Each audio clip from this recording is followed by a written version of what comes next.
दोस्तों, क्या हम खुद को बदलना चाहते हैं? क्या हम अपनी आदतों को छोड़ना चाहते हैं? हम पुरानी विचारों को, यादों को और आदतों को छोड़ सके? तो आज इस वीडियो में आप जानेंगे कि खुद को बदलने का सबसे सरल तरीका क्या है और उन जगह पर चुप रहना जहां शब्दों से ज्यादा मौन की जरूरत होती है। जी हाँ दोस्तों, मौन ही वो कुंजी है जो आत्म अधिकार और शांति का मार्ग खोलती है। दोस्तों, आज की ये बौद्ध कहानी काफ़ी मोटिवेशनल और काफ़ी ज्ञानवर्धक होने वाली है, इसीलिए वीडियो को एंड तक ज़रूर देखना। तो चलिए दोस्तों, बिना किसी देरी के वीडियो को शुरू करते हैं।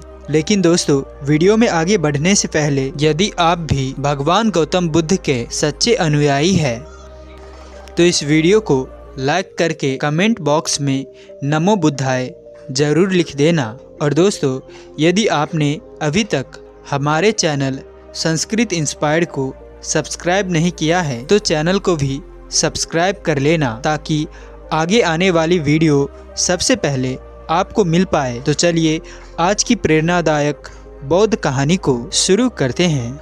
बहुत समय पहले की बात है, मगध राज्य के छोटे से गांव में एक युवा रहता था जिसका नाम लियोन था। वो बहुत ही अधीर और गुस्सैल स्वभाव का था।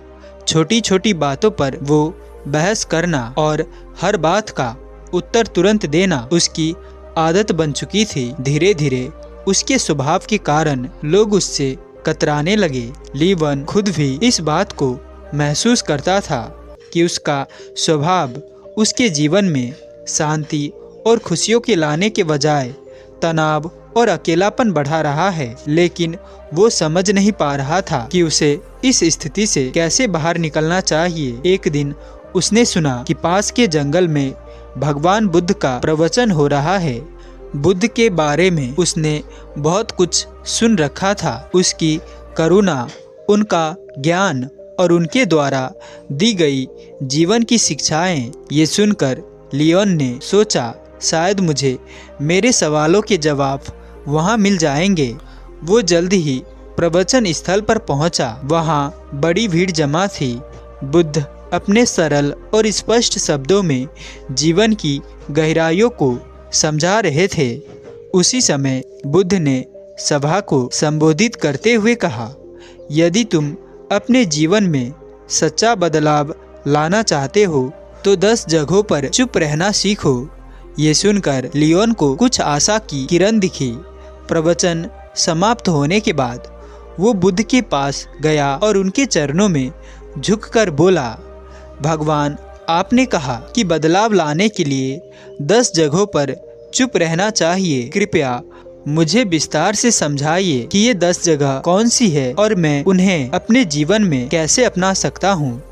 बुद्ध मुस्कुराए और बोले, ये जानने के लिए तुम्हें धैर्य, अनुशासन और आत्मनिरीक्षण की आवश्यकता होगी। अगर तुम इन परिस्थितियों को, इन शिक्षाओं को अपनाने के लिए तैयार हो तो मेरे साथ चलो। लियोन ने सहमति जताई और इस तरह उसकी यात्रा शुरू हुई। पहला स्थान, जब कोई तुम्हारी आलोचना करे। बुद्ध ने लियोन को पहले स्थान की शिक्षा दी। लियोन, जब कोई तुम्हारी आलोचना करे तो चुप रहो। आलोचना तुम्हारे लिए सीखने का अवसर है। यदि तुम गुस्से में प्रतिक्रिया दोगे तो तुम कुछ भी नहीं सीख पाओगे, लेकिन अगर तुम चुप रहकर सोचोगे तो तुम समझ सकोगे कि वो आलोचना सही है या गलत। बुद्ध ने उसे एक उदाहरण दिया। एक बार एक व्यक्ति ने मुझे अपशब्द कहे। मैंने चुप रहकर उसकी बात सुनी। जब वो थक गया तो मैंने उससे पूछा, अगर तुम किसी को उपहार दो और वो उसे ना ले तो वो उपहार किसके पास रहेगा? वो बोला, मेरे पास। मैंने कहा, तुम्हारे ये शब्द भी तुम्हारे पास ही रहेंगे, क्योंकि मैंने इन्हें स्वीकार नहीं किया। लियोन ने इसे अपने जीवन में अपनाने का निर्णय किया। शुरुआत में ये कठिन था, लेकिन धीरे धीरे उसने महसूस किया कि आलोचना सुनने के बाद चुप रहने से वो आत्मनिरीक्षण कर पाता है। कुछ दिन बाद बुद्ध ने लियोन को दूसरे स्थान पर चुप रहने का महत्व समझाया। जब कोई तुमसे बहस करे तो चुप रहो। बहस में सच की नहीं बल्कि अहंकार की जीत होती है।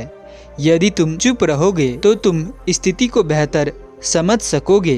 और सही निर्णय ले सकोगे। बुद्ध ने एक किसान की कहानी सुनाई। दो किसान अपनी जमीन के छोटे से टुकड़े को लेकर झगड़ रहे थे। दोनों का मानना था कि वो जमीन उनकी है। जब मैंने उनसे पूछा कि क्या उन्होंने जमीन अपने साथ लाई थी जब वो जन्मे थे, या क्या वो इसे अपने साथ ले जाएंगे जब वो मरेंगे, तो वे चुप हो गए। इस शिक्षा ने लियोन को सिखाया कि बहस में पड़ने से बेहतर है चुप रहकर समाधान की ओर बढ़ा जाए। तीसरा स्थान, जब कोई गुस्से में हो। बुद्ध ने लियोन से कहा, गुस्सा आग की तरह है, यदि तुम इसमें घी डालोगे तो ये और भड़क जाएगा। इसीलिए जब कोई गुस्से में हो तो चुप रहो, उसकी गुस्से की ऊर्जा खत्म हो जाए। इसके लिए उन्होंने एक कहानी सुनाई। एक राजा ने अपने मंत्री को गुस्से में फांसी की सजा सुनाई। मंत्री ने कुछ नहीं कहा। अगले दिन राजा को पछतावा हुआ और उसने मंत्री को माफ कर दिया। अगर मंत्री उस समय राजा से बहस करता तो शायद उसकी जान चली जाती। लियोन ने इसे भी अपने जीवन में अपनाया। और चौथा स्थान, जब तुम दुखी हो। एक दिन लियोन को किसी बात पर गहरा दुख हुआ। उसने बुद्ध से कहा, भगवान, मैं इस पीड़ा को सहन नहीं कर पा रहा हूँ। बुद्ध ने कहा, जब तुम दुखी हो तो चुप रहो। दुख तुम्हारे भीतर के बदलाव का द्वार हो सकता है। चुप्पी में तुम्हें अपने प्रश्नों के उत्तर मिल सकते हैं। बुद्ध ने उसे ये भी बताया कि दुख तुम्हें मजबूत बनाता है, बशर्ते तुम उसे समझने की कोशिश करो। पांचवा स्थान पर लियोन से कहा, जब तुम्हें कोई जानबूझकर उस्काए तो चुप रहना ही सबसे बड़ा उत्तर है। ये तुम्हारी शक्ति और धैर्य को दर्शाता है। उन्होंने एक साधु की कहानी सुनाई। एक बार एक साधु को गांव के लोग परेशान करते थे, लेकिन वो साधु हमेशा शांत रहता था। धीरे धीरे गांव वालों ने उसे तंग करना छोड़ दिया। उनकी चुप्पी ने उन्हें बदल दिया। छठा स्थान, जब तुम्हें दूसरों की मदद ना करनी हो। बुद्ध ने समझाया, हर जगह मदद करने की जरूरत नहीं होती। जब कोई तुम्हारी राय ना माने तो चुप रहना बेहतर है। ये शिक्षा लियोन के लिए बहुत उपयोगी साबित हुई। सातवां स्थान पर, जब तुम्हें अपने ज्ञान पर घमंड हो। बुद्ध ने कहा, ज्ञान विनम्रता का आभूषण है। यदि तुम अपने ज्ञान का प्रदर्शन करोगे तो वो खोखला हो जाएगा। आठवां स्थान पर, जब कोई सत्य सुनने को तैयार ना हो। बुद्ध ने लियोन से कहा, सत्य का मूल्य तब तक नहीं होता जब तक उसे स्वीकार करने वाला तैयार ना हो। ऐसे में तुम्हारे शब्द व्यर्थ होंगे, तुम केवल अपना समय और ऊर्जा खो दोगे। फिर उन्होंने विस्तार से बताया, जब तुम किसी को सत्य बताने की कोशिश करोगे लेकिन वो अपने भ्रम या अहंकार में डूबा होगा तो तुम्हारे शब्द उसे असहज कर देंगे। ऐसे समय में चुप रहना ही सबसे बड़ा उपाय है। सत्य का बीज तभी फलेगा। बुद्ध ने लियोन को एक कहानी सुनाई। एक राजा के दरबार में एक साधु आया और कहा, राजन, तुम्हारे निर्णय गलत है। राजा को ये सुनकर गुस्सा आ गया और उसने साधु को दरबार से बाहर फेंकने का आदेश दिया। साधु ने जाते जाते कहा, सत्य कहने का समय अभी नहीं आया। जब तुम्हारा मन इसे समझने के लिए तैयार होगा तब मैं लौटूंगा। बरसों बाद में अपनी गलतियों से सीख ली और साधु को फिर से बुलाया। इस बार राजा ने न केवल साधु की बात सुनी बल्कि उसे अपने जीवन का मार्गदर्शक भी बनाया। बुद्ध ने लियोन को समझाया, सत्य का प्रभाव तभी होता है जब सुनने वाला उसे ग्रहण करने के लिए तैयार हो। 9वां स्थान, जब परिस्थितियाँ तुम्हारे नियंत्रण में ना हो। बुद्ध ने कहा, जीवन में कई बार ऐसी स्थितियाँ आती हैं जिन्हें तुम बदल नहीं सकते। उन पर क्रोधित या व्याकुल होकर तुम केवल अपनी शांति को खोओगे। ऐसे समय में चुप रहना ही सबसे बुद्धिमानी है। उन्होंने समझाया, चुप रहना कोई कमजोरी नहीं बल्कि धैर्य और संतुलन का प्रतीक है। जब परिस्थिति तुम्हारे बस में नहीं हो तो उसे स्वीकार करो और शांत रहो। यही मानसिक शक्ति का आधार है।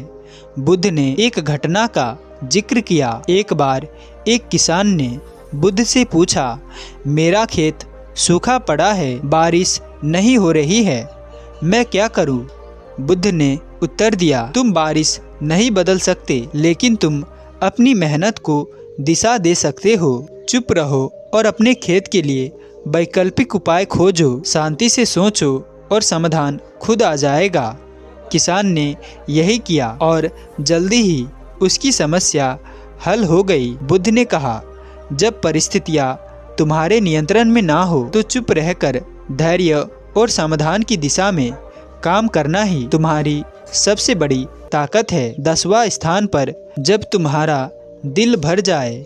बुद्ध ने लियोन से कहा, जब तुम्हारा हृदय कृतज्ञता, प्रेम और शांति से भर जाए तो इसे शब्दों की आवश्यकता नहीं होती है। ऐसी स्थिति में चुप्पी स्वयं एक भाषा बन जाती है। ये तुम्हारे भीतर की सबसे बड़ी खुशी है। उन्होंने इसे और स्पष्ट करते हुए कहा, कृतज्ञता का सबसे शुद्ध रूप मौन में प्रकट होता है। जब तुम अपने जीवन में आनंदित महसूस करोगे तो इसे बाहरी अभिव्यक्ति की आवश्यकता नहीं होती। ये चुप्पी तुम्हारी आत्मा की खुशी का प्रतीक होती है। एक प्रेरणादायक कथा। बुद्ध ने लियोन को एक छोटी कहानी सुनाई। एक बार एक शिष्य को उसके गुरु ने आत्मज्ञान का अनुभव कराया। शिष्य का हृदय कृतज्ञता से भर गया। उसने गुरु से कहा, मैं आपको धन्यवाद देना चाहता हूँ, लेकिन शब्द पर्याप्त नहीं लगते।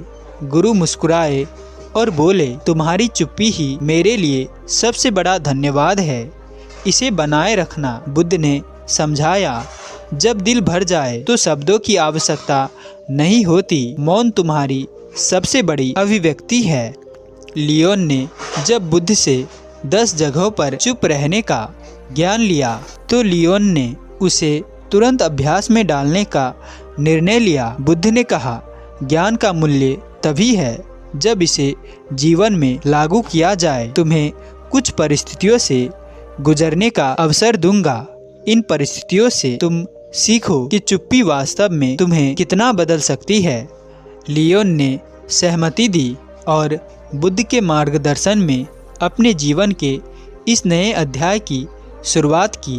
बुद्ध ने लियोन को एक गांव भेजा जहां लोगों को उसकी पुरानी आदतों के बारे में बताया गया। जैसे ही लियोन वहां पहुंचा, लोगों ने उसे बुरा भला कहना शुरू कर दिया। गांव वालों ने कहा, तुम्हारे जैसा लोग कभी नहीं बदल सकते, तुम हमेशा दूसरों को दोष देते हो, तुम यहाँ क्यों आए हो? लियोन का स्वभाव था कि वो तुरंत जवाब दे और खुद को सही साबित करे, लेकिन इस बार उसने बुद्ध का बताया पहला स्थान याद किया। जब कोई तुम्हारी आलोचना करे तो चुप रहो। वो शांत खड़ा रहा। धीरे धीरे गांव वाले थक गए और उसकी चुप्पी देखकर हैरान हो गए। उन्होंने महसूस किया कि वो बदल चुका है। लियोन बुद्ध के पास लौटा और कहा, भगवान बुद्ध, चुप रहना कठिन था, लेकिन इससे मुझे एक नई ऊर्जा मिली। बुद्ध मुस्कुराए और बोले, यही पहला कदम है, अब अगली परीक्षा के लिए तैयार हो जाओ। दूसरी परीक्षा। जब कोई बहस करे, बुद्ध ने लियोन को एक व्यापारी के पास भेज दिया जो हमेशा अपने ग्राहकों से बहस करता रहता था। बुद्ध ने कहा, इस व्यापारी से कोई सवाल पूछो और जब वो बहस करे तो चुप रहो। लियोन व्यापारी के पास गया और पूछा, आपके सामान की कीमत इतनी अधिक क्यों है? व्यापारी तुरंत गुस्से में आ गया और बहस करने लगा, तुम्हें क्या पता कि मैं कितना मेहनत करता हूँ? क्या तुम मेरे काम की कदर नहीं करते? लियोन ने बुद्ध के दूसरे स्थान को याद किया, जब कोई बहस करे तो चुप रहो। वो शांत खड़ा रहा। उसकी चुप्पी ने व्यापारी को सोचने पर मजबूर कर दिया। उसने महसूस किया कि बहस का कोई अर्थ नहीं है। तीसरी परीक्षा, गुस्से का सामना करना। अब बुद्ध ने लियोन को एक ऐसे व्यक्ति के पास भेजा जो अपने गुस्से के लिए कुख्यात था। लियोन को उसके पास जाकर मदद मांगने को कहा। उस व्यक्ति ने गुस्से में कहा, तुम्हें मुझसे मदद चाहिए, तुम्हारी हिम्मत कैसे हुई? लियोन ने पहले की तरह जवाब देने की बजाय चुप रहने का निर्णय लिया। धीरे धीरे उस व्यक्ति का गुस्सा शांत हो गया। उसने कहा, तुमने मुझे जवाब क्यों नहीं दिया? क्या तुम डरे हुए हो? लियोन ने कहा, मैं आपके गुस्से को नहीं बढ़ाना चाहता था। व्यक्ति ने महसूस किया कि चुप्पी में शक्ति है। चौथी परीक्षा, दुख का सामना करना। अगली परीक्षा में बुद्ध ने लियोन को एक विधवा स्त्री के पास भेजा जिसका इकलौता बेटा हाल ही मृत्यु को प्राप्त हुआ था।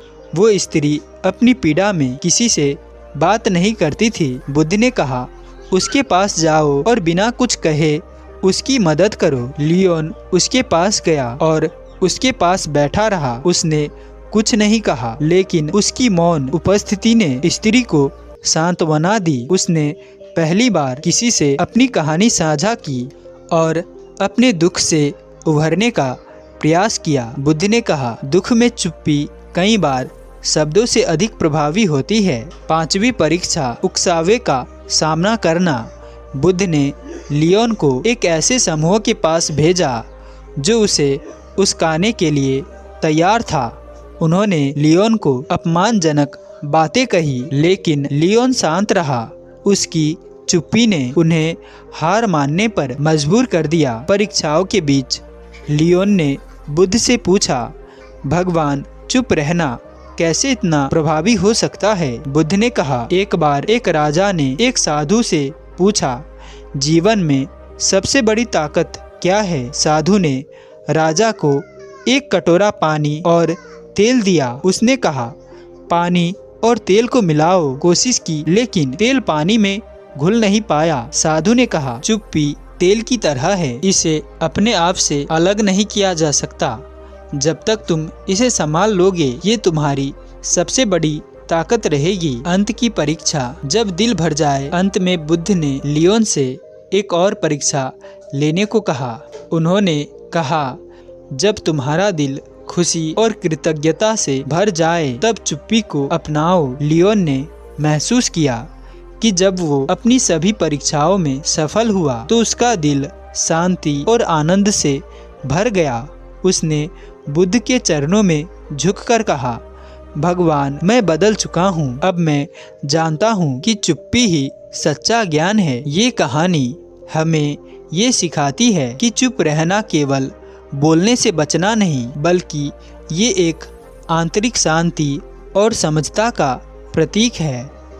बुद्ध की ये शिक्षा हमें अपने जीवन के हर पहलू में संतुलन और शांति लाने का मार्ग दिखाती है। जब हम बोलने की बजाय सुनना और समझना सीखते हैं तो जीवन वास्तव में बदलने लगता है। ये कहानी हमें सिखाती है कि चुप्पी सिर्फ शब्दों का अभाव नहीं, बल्कि आत्मा की भाषा है। चुप रहना सीखो, यही सच्चा बदलाव है। तो दोस्तों, कैसी लगी ये कहानी? अंत तक बने रहने के लिए मैं किशन शर्मा आप सभी का दिल से बहुत बहुत धन्यवाद करता हूँ।